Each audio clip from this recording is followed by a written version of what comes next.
I'll be careful.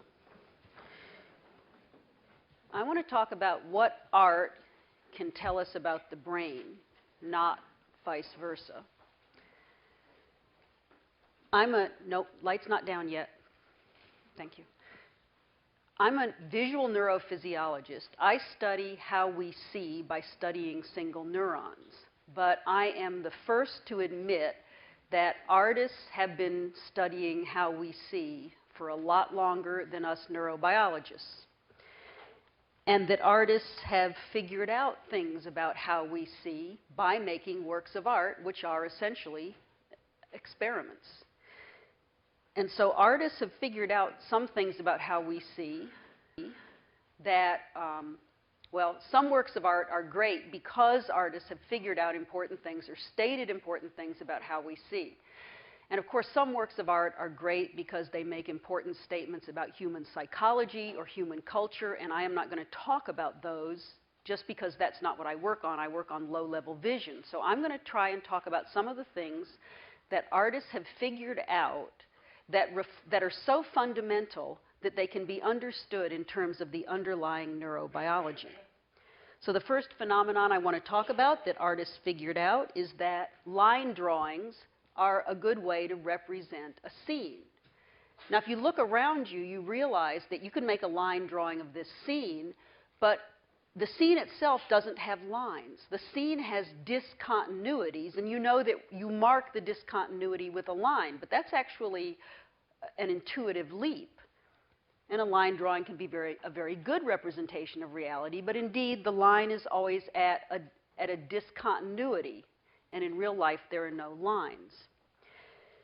And I can illustrate the underlying neurobiology of this by pointing out to you that the lines in this drawing are black, right? Does everybody agree that the lines are black? Does everybody agree that this screen is white? Yes. Now you know that that projector only projects light, right? So that means that the amount of light coming to your eye from the black line has to be the same as the amount of light coming to your eye from the white screen, right? It's a paradox, right? The projector does not. So what it tells you is that your visual system is not concerned with the absolute amount of light anywhere in the scene. Your visual system is concerned with contrast. And the underlying neurophysiology is that your visual system is full of cells that calculate contrast. And this calculation was discovered by Steve Kufler, and we call it center surround. So cells, even as early as the retina, will be excited by a spot of light. See, these are the little action potentials fired when the light is turned on. But if you make the light bigger, which is putting more light on the retina, instead of firing more, the cell fires less. And Steve deduced that this means that the cell is organized in a fashion that it's excited by light in one part of the visual scene and inhibited by light in the surround. And just in case you don't believe me that your brain is full of center surround cells, you see the little dark spots at all the intersections? Everywhere where you're not looking, don't worry about that bit. You see the little dark spots? Because center surround cells at the intersections have 4 bits of light in the surround, and center surround cells at the cross pieces have only 2. So these are more inhibited, and hence they're darker. The surround's a little slower than the center, so there's a dynamic quality that you can get in some of these particular illusions. Vision is information processing. It's not image transmission. Eric, I'm going to disagree with you again. The point of your visual system is not to get an image up to your brain and reconstruct it, because there's nobody up there to look at a reconstruction. So vision from the get-go is information processing, not image transmission. And center surround is the first and most fundamental step in visual information processing. Because what does center surround tell you? It tells you where the discontinuities are. It tells you where the lines are in an image. Because center surrounds, in a simple image like this, light on the left, dark on the right, center surround cells here are not activated because the centers are not active. Center surround cells here are not active because the inhibitory surrounds are active. Only center surround cells at the discontinuity are active, telling you where the discontinuity is and turning it into a line drawing. So you're extracting information, which is the point of vision. And a line drawing can be a remarkably efficient way of representing information.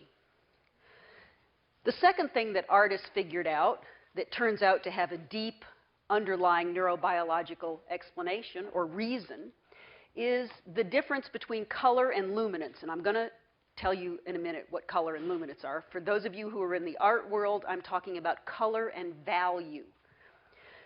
So Picasso said colors are only symbols. Reality is to be found in luminance alone. And in this image, this is the color version. This is the luminance or value version. You can have color contrast. Usually a color contrast border has a luminance contrast. But under very particular conditions, you can have a color contrast border that has no luminance contrast, and that's going to be important for us. And of course, in most of, when you look out on a scene, any color border has a luminance contrast. But I think the first artist to figure out that you can get interesting effects by having non-realistic value or luminance contrast were the Impressionists, who systematically played with low luminance contrast or low value contrast. In Monet's Impression Sunrise, the sun has a very vivid, shimmery, kind of weird quality. And you would think that any image of the sun should have a higher value or higher luminance than the background. But it turns out that the sun in Impression Sunrise is precisely the same luminance as the background. And I think it's that equal luminance that gives it that peculiar shimmery quality. And the underlying neurobiology for this is that there is a subdivision of your visual system, a major subdivision of your visual system, that is colorblind.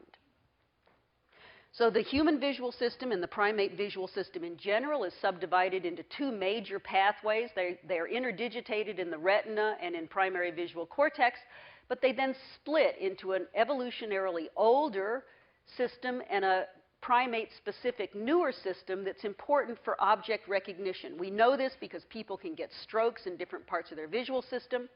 And when they get strokes down in their temporal lobe, they get what are called the agnosias. They can't recognize objects by looking at them. You can lose the ability to recognize astonishingly specific things like fruits and vegetables or man-made objects, or faces, which is prosopagnosia, or colors. The evolutionarily older part of our visual system does everything that a primitive visual system has to do. So it allows you to navigate through your environment. You get spatial organization, figure ground segregation, coarse form perception, motion perception, and depth perception. So as I said, this whole subdivision of your visual system is colorblind. Oh, I forgot to point this out. So people with lesions in their wear system, these are drawings by people with lesions in their wear systems. This is a bicycle, a cross, and a clock. So these patients have all the bits right, but the bits aren't in the right place. So it's for spatial organization. And as I said, this whole subdivision derives from an evolutionarily old colorblind part of your visual system. So what do I mean by colorblind? Not red-green colorblind like 10% of the men in the audience who just confuse certain pairs of color, but really colorblind, profoundly colorblind like black and white photography. So if you have a red spot on a green background, you'll get a gray spot on a gray background in your colorblind subdivision. And you could vary the lightness of the red spot in such a way that the red would be the same value as the green, and you would see nothing in your colorblind subdivision. There are peculiar qualities at equal luminance. So here's one spot that I think is equal luminant, and there's another one. You see that weird shimmery quality? That's what happens at equal luminance. So I want to try to convince you that your ability to see depth or three-dimensionality is colorblind. Now, you have this impression that vision is three-dimensional, right? Eric even implied that you reconstruct some three-dimensional thing up in your head. I don't think you do. As I said before, there's nobody up there to look at it. Instead, you extract information about depth from your world using two flat retinas. So you have this vivid impression that you're seeing in 3 dimensions, right? Yet do you realize you're doing it with 2 flat retinal images? So this is a very impressive trick that your visual system does to extract distance information from these 2 flat images. And your visual system uses a number of cues to do that. It uses relative motion, shading, perspective, occlusion, and stereopsis, which I'll talk about a long time from now. So I want to try to convince you, now could we have the lights down?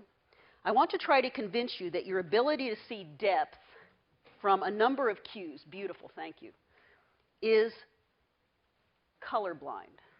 So here's, I hope, try to get this thing to look like a three-dimensional ball. Close one eye if it doesn't look very three-dimensional. Put the glasses down. Thank you. Close one eye to see how three-dimensional it can look. And it looks three-dimensional whether the dots are darker than the background, oops, or brighter than the background. Let's get them brighter than the background. There we go. The shading's going to trick me. So I want to try to get them just about equal luminant with the background. And if I fiddle with the red, I can just about get it so it gets kind of a flat, squishy business, and then get it back to three-dimensionality. It's a little tricky with the shading on here, but let's just see. Did everybody get it to see a bit flat and squishy in there? Good. So now I want you to look at this image. Who's got, can I have a pair of glasses? Oh, here they are. What I want you to do, don't do anything yet.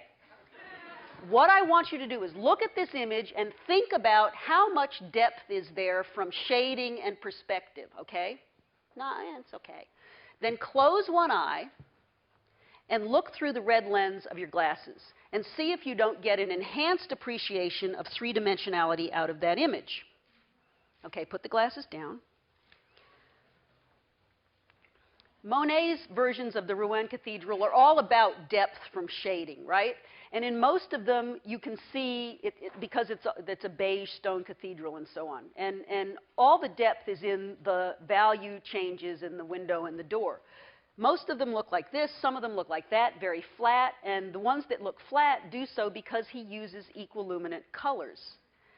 I think that Lichtenstein was playing with this, and his version, this particular version, it's of a series, don't use the glasses yet, series of the Rouen Cathedral. Now what I want you to do is close one eye and look again through the red lens and see if you don't see that he was playing with the idea of loss of depth at equiluminance. Okay, put the glasses down.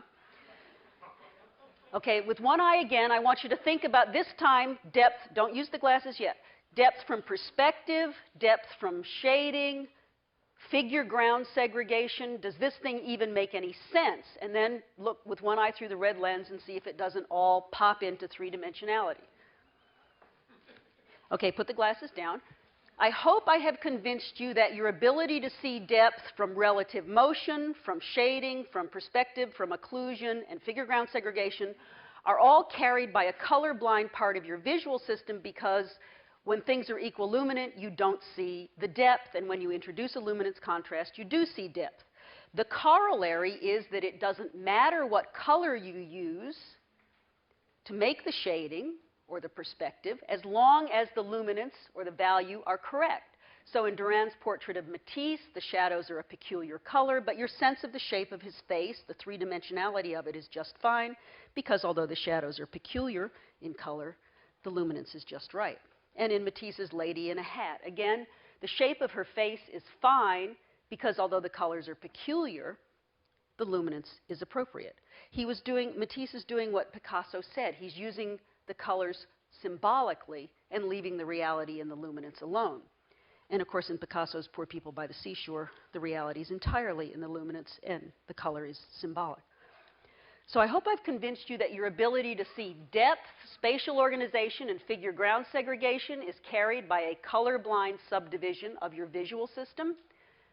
And of course, my deep hope is that artists who know about this empirically will find it useful to have sort of a framework to put what they know into that makes sense and can extrapolate it into other things. I now want to try to convince you that your ability to see motion is also carried by a colorblind subdivision of your visual system. And to do this, I'm going to show you another demo. And what you'll see is some stripes. If you want to experience this illusion, do not look at the center. Look at me or look over in that corner over there, and think about how fast these two sets of stripes are moving. And if the green is darker than the red or brighter than the red, the two sets of stripes seem to go at about the same speed. But if I get the red and the green just about equiluminant, I can get them to slow down for you, I hope. Does everybody see them slow down? Whoops, not right there, right about. There's a bit of luminance contrast here. In any case, I hope for at least some of you it slowed down a little bit. If your ability to see motion requires a luminance contrast, then your ability to see that something is not moving also requires a luminance contrast. And I think that this is how Monet managed to get movement in a lot of his paintings. His poppies can seem to move because your what system can see them, but because they're equiluminant with the grass, your where system doesn't know where they are, and so they can seem to move. And in Mondrian's Broadway Boogie Woogie, which is at the MoMA, it jumps around quite a bit. That's why he called it that. And it does so because the yellow checks are just about equiluminant with the off-white background. Equiluminant writing, you see it in advertisements all the time. If you read Wired magazine, every other page has equiluminant text on it. It's unpleasant to look at, and it's very difficult to read, and I'm going to get back to that in a little while. But it jumps around, it's attention-getting, and because it's hard to read, it slows you down, which is a goal of the advertisers, because they get a few extra seconds of your attention. So I've talked about the fact that there's a huge subdivision, an evolutionarily old subdivision of your visual system that is colorblind, and the implications that has for art. Now I want to talk about color perception per se, and something else that art has figured out, again before us neurophysiologists, which is that color perception is coarse. The cells in your color system are large, the receptive fields are large, they have low resolution. You do not have to color inside the lines. Here's an illusion based on that phenomenon. I bet you see the center of this thing as yellower than either the inside or the outside, right? It's not. I made this. This is a blue line with a yellow line inside it. Because your resolution of color is low, your visual system doesn't use color to make the borders. So it lets color spread until it hits a border. So that's what it's doing here. If I just blow that up, you'll see that it's just a yellow line inside a blue line. I want to make some after images for you. This is not about after images. After images are just what you look at something and then you turn it off, and because your photoreceptors run out of juice or something like that, you get a negative version of what you just looked at. But I want to use after images to make some blurry colors so you can see color spread till it hits a border, okay? What I want you to do is look at the intersection of look precisely at the intersection of those three shapes and think about the after image. Now look at the intersection again and evaluate the after image in this achromatic image. Did you see a better after image the second time? So let's go. Some of you are saying, like Rama, oh, well, you did it twice, so you built it up. Let's do it again. Look at the intersection, evaluate the after image. Look at the intersection, evaluate the after image. Let's try another version. Look at the intersection. Did you care that it changed shape? Look at the intersection. Did it squirt out the hole? Here's another work of art where the artist figured out something about our visual system. Mona Lisa, I know everybody's seen it, and people put mustaches on it and stuff like that. But just look at it as if you've never seen it before. This painting has been loved for 500 years. People travel from all corners of the world to see it. The reason, according to the art historians, that people really like this painting is because it has an uncannily lifelike quality. Mona Lisa seems to breathe. Her expression changes, and I was reading Gombrich. Gombrich says her expression changes so much, sometimes you think she's smiling, sometimes you think she's not. And so when I was reading Gombrich, it works better this way. I noticed that if I looked at her eyes, I thought she was smiling a lot. Then I looked at her mouth, and she seemed to be smiling less. Then I looked at her eyes. Try looking back and forth between her eyes and her mouth, and see if there isn't something quite systematic about her expression. So Gombrich goes on to say that, well, that's because her smile is blurry, sfumato, and it leaves it up to your imagination. And I thought to myself, well, that's not my imagination. That has to do with where I'm looking. So I filtered the Mona Lisa. And I know, as a neurophysiologist, this isn't the Mona Lisa, that your acuity falls off with eccentricity. So your vision is highest right at your center of gaze. That's why you move your eyes when you read. But your peripheral vision isn't bad. Your peripheral vision is actually better at seeing big, blurry things. And we feel like we look at the whole scene in high resolution, but that's because we move our eyes around and put the high resolution part everywhere in the scene. So I filtered the Mona Lisa in such a way that you could see what her mouth would look like to your peripheral vision, if you could see the whole thing with just your peripheral vision, or if you could see the whole thing with your central vision. And indeed, she's smiling a lot more in the peripheral vision cuts than in the high spatial frequency cut. And I think that's why she's so coy. She smiles behind your back, and then you try to catch her, and as soon as you look at her mouth, she stops. Photomosaics have this. So one of the things this gives the Mona Lisa is a dynamic quality. As you move your eyes around the painting, she changes. This is also true of photomosaics. Photomosaics, wherever you're looking, you see the little elements. This is Babe Ruth made out of baseball cards. And with your peripheral vision, you put it together into a whole. Now, the last thing I want to talk about is stereopsis. Stereopsis is, look through those glasses with the blue on your right. Some of you are not going to see this. Don't worry. It's very important that you don't worry, okay? Okay, put the glasses down. Stereopsis is just geometry. You have two eyes. They're horizontally offset. You actually see the world through two slightly different points of view. And your visual system uses this information to calculate depth. Just geometry, okay? So if you're standing in front of a painting and the artist has gone to a lot of trouble to put depth cues into the painting, like perspective and shading and so on, your stereo system is countering that information and saying, no, no, it's flat. So if you close one eye, you'll find yourself inside the painting. And it doesn't even have to be a good painting. Stereo matching is difficult, so don't use the glasses yet. You can't figure out what this thing says until you put up the glasses blue on the right, and then some of you will see something quite clearly, some of you will not. Don't worry about it if you don't. So stereo matching is a difficult problem. How do you decide which image in each eye matches up with the other image? When you have repeating images, you can get false targets at different potential depths. And I think the Impressionists, again, figured this out. These are paintings that look more three-dimensional when you look at them with two eyes, because you have little dabs of paint that you could match in different depth planes in the two eyes. This painting does it a lot for me.